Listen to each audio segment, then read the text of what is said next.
Hi, so as a person with a French culinary base, I should have no interest, but I admit woks are cool. You're getting a somewhat aesthetically pleasing cooking experience while simplifying your workflow. I mean, it can be used for almost every purpose: boiling, steaming, deep frying, even poaching eggs, and frying big quantities of food at once. Isn't that a relief? As for different types of woks, I guess I'm gonna give you my big fat opinion on them. So, authentic round bottom carbon steel. Everybody knows they're good for a pro kitchen. Is that an infallible choice? No. For home, that's different. They require special stoves, either a gas stove, preferably the one that looks like a rocket engine, or a special induction with convex, which can only be used for this purpose and costs more than a regular induction. It has more watts of power though. Wok inductions are never seen in regular kitchen appliance stores here. I mean, home kitchen appliance stores. And even in professional restaurant equipment stores, you can only buy portable units, which I refuse. Why should I have it sit on the counter like stupid, collecting filth? Can't it just be integrated into the range or installed into the countertop in a functional way? For a restaurant, that's not a problem at all. They mostly use gas.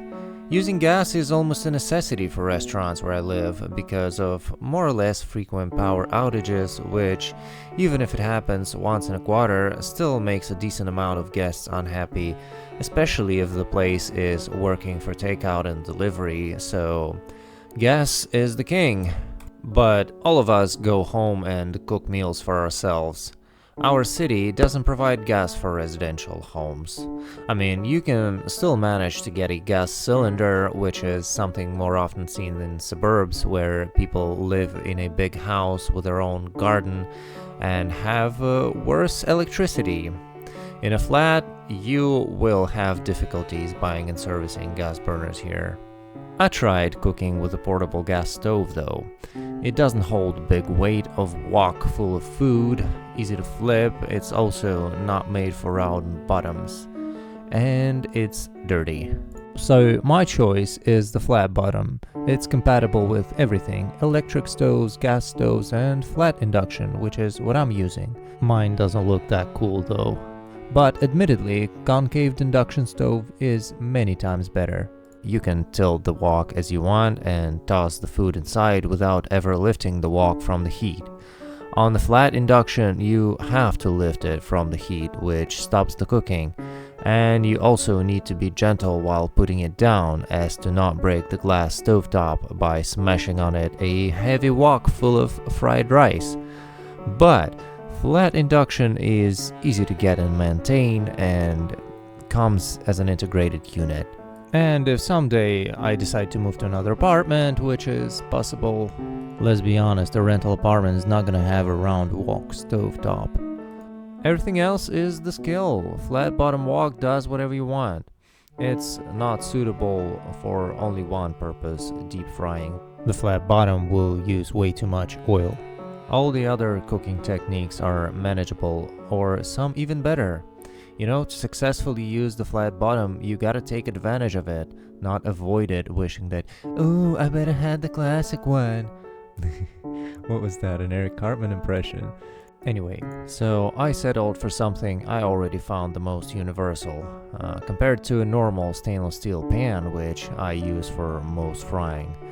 Frying rice in it was always a problem. It's not big enough, and it has vertical walls. If you stir rice in it or noodles with pieces of meat and vegetables, they always find their way outside the pan and end up scattered around.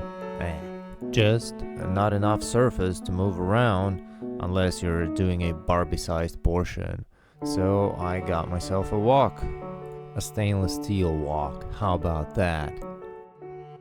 For those who thinks that the seasoning, the patina you have in a carbon steel pan is that necessary for its non-stick abilities, I feel different. The layer of seasoning, which is oil polymerized from high heat, is definitely helping, but makes you obliged to maintaining that seasoning, fixing it, If you, with your newbie hands, made a mistake and fucked the seasoning up, for example, you could set too much heat on induction, which will burn the shit out of your seasoning in a split second. This is not an induction, but it's gonna look like that. Or cook something improperly and make it stick. This, by the way, is not that big of a problem if you know how to handle it. A bigger problem begins with systematic and proper seasoning management that looks like this. Or you could store it with some water left on it, or got some water from another cookware in the same cabinet that'll make it rust a little bit, or do whatever. Cook with acid, by the way. You will need to refresh the seasoning on a regular basis, especially if you have family and kids and they're using it. So if you think that seasoning is everything, you're gonna suffer, because many people just give too much significance to all of these rituals, so after they're made to fix it, the result does not satisfy them. It's not as beautiful as it was before the ruins of the seasoning. Sometimes you don't have the time and courage to fix the seasoning. You just wanted to cook the meal, you're hungry. So even if you are an expert and you do that with the eyes closed, some of these problems may resonate with you. Another point, stainless steel, contrary to the popular belief, can also be seasoned. If it's absolutely necessary for you to experience that, you can do that, it works. You can even go further and do it in the oven. It's gonna look very similar to these models of carbon steel, because it's gonna be golden, not black. Do you care? I don't. Some people say the seasoning doesn't hold on stainless, it peels off from washing. I feel different, it holds like crazy, you can't remove it without chemicals. Even if it's removed completely. First, you won't suffer if you don't have it at all, but you have at least 2 ways of quickly refreshing it, depending on the expected quality and skill. Before cooking, you're gonna preheat it anyway. Just wipe it quickly with a napkin with a little oil. Just make sure it's really clean. And let it heat up as usual until you see a slight hint of smoke. A slight hint means the number 4 in this picture. Don't hurry or it's gonna look ugly. Then remove it from the heat and it's ready to use. Also, what seemingly works better, that's what I do, is doing it on a regular frying temperature, which is without smoke, but for a longer time, like 5 minutes, which you already have while you're doing your prep. If you're familiar with the levels of heat on your burner, it gives a more satisfying result. Just make sure to apply the thinnest layer possible and wipe it more frequently so that it doesn't clump, or it's gonna look like this. The oil tends to separate to drops and solidify. If you're gonna do it slowly on the stainless steel, it's gonna look entirely different. The change of color is almost invisible. Feels like a thin glass layer on top of the steel, and the pan is not overheated at the end. It rather has the perfect distribution of heat to start cooking. Fast preheat, it never gives that good of a feeling. So with the stainless steel, you have pretty much the same workflow as with the carbon steel or cast iron, but the maintenance is less demanding. I don't even do that every time. I can even not do that at all. Stainless steel is honest with you. It tells you the seasoning gives you like 5-10% of the non-stick ability.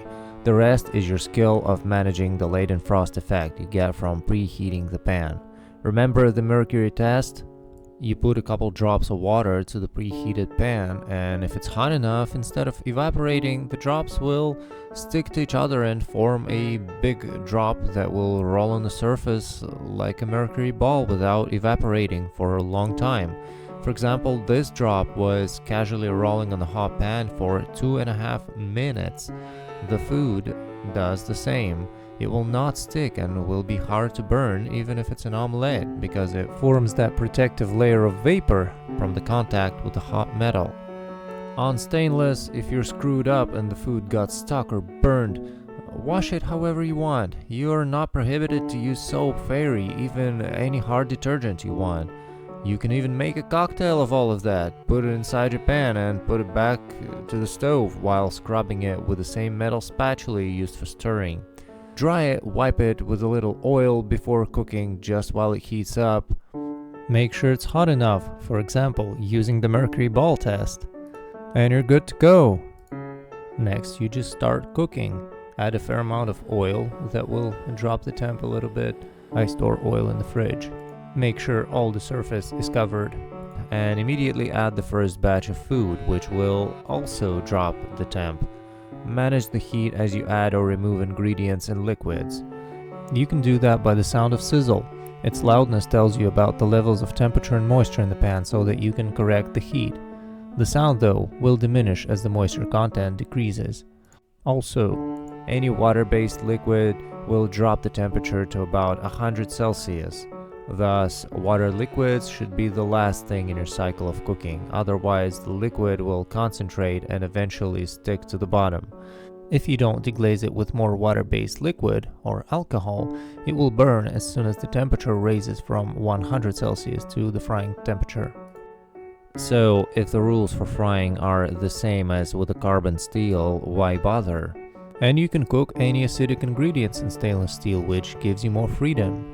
And it's more forgiving to the mistakes, just start over. As for developing that specific flavor from the carbon steel wok, really, somebody explain this concept to me. Comparing to the smaller pans, if they are washed and maintained no matter carbon or cast, it will not bring any other flavors to the food unless you cook something reactive. And it's not something interesting, it's just if you cook acid like wine, citruses, tomatoes, vinegar in a sauce for a long time, everybody says it's going to have a metallic taste, damaging your seasoning at the same time. That's it. Anything else is meant to be non-reactive in a clean pan. Okay, I assume that for a busy restaurant which fries different kinds of rice and noodles in the same wok non-stop, just lightly cleaning it with a ladle of water and a bamboo brush with no detergents whatsoever, of course part of this trace flavor will transfer to the next dish. Also, charring a little bit on the wok surface, especially if that's a gas burner, and a subtle part of it will end up on the next dish, enriching it. But if it sits like that at home for a day or two, if you leave the oiled cooking oil on the surface, this oil goes rancid. It's just a used oil emulsion with water and solid particles from food which you cooked 2 days ago. It will become glue, so at home you need to wash it thoroughly, and after that you need to oil the surface to maintain patina and prevent rust. And that fresh oil will become rancid quickly, so you do that on heat to polymerize it right away, which takes your time. So more often I just wash it really thoroughly and put it back to heat so that it dries out completely, and don't oil it. Any oil, old or new, will become glue if left on the surface for a week. Who will be washing this gunk? Not me. So if you're interested in not having gunk in your home-owned wok that you use twice a day or twice a week, you have to wash it thoroughly, which will remove any cross-flavours. No cross-flavours, no wok aroma. If you don't agree with my theory, you can give it a testing. Take a carbon steel wok with a good wok aroma, wash it really thoroughly from both sides, make sure that it's really clean by wiping it with a white napkin on the previously dirty spots, like on the edges. If the napkin changed color, you're a dirty woker. Wash it again. Then heat it up empty and smell it. I tell you, it's gonna smell like nothing. Nothing with metal. And I like full control over what I'm cooking without letting in aromas from the previous random dish that didn't wash away. I'm a cook. I like to experiment often, including cooking foods with odd tastes and smelly foods. Remember Asian cuisine. Have you tried the Asian fish sauce from fermented anchovies, which they use everywhere?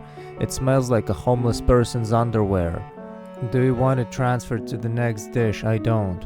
Especially if I'm cooking something sensitive like eggs that will pick up some previous flavors and even colors easily. Spicy foods conduct most of their strong flavors through the oil along with colors from the red pepper, which paints your following egg dish and makes it smell like something else if you just rinsed the wok between cooking cycles with just a couple strokes with a bamboo brush to remove the stuck pieces, like I've seen they do. And eggs also release their own flavor that I wouldn't like on the next dish. At home, I remember all the previous dishes I cooked in this wok, so this flavor exchange is not as randomized as in a restaurant and becomes undesirable. It will just remind me of the previous dish that I also cooked and ate. Probably was eating it the entire week and don't want it anymore. I wash my stainless steel wok right after cooking and it requires no maintenance. I finish it so quickly that I can eat the food I cooked when it's hot. And I do that in a clean kitchen. Can you do that? and frankly, sterile clean equipment like in a science lab that gives the maximum satisfaction. Okay, bye. Like, subscribe, cause I'm waiting.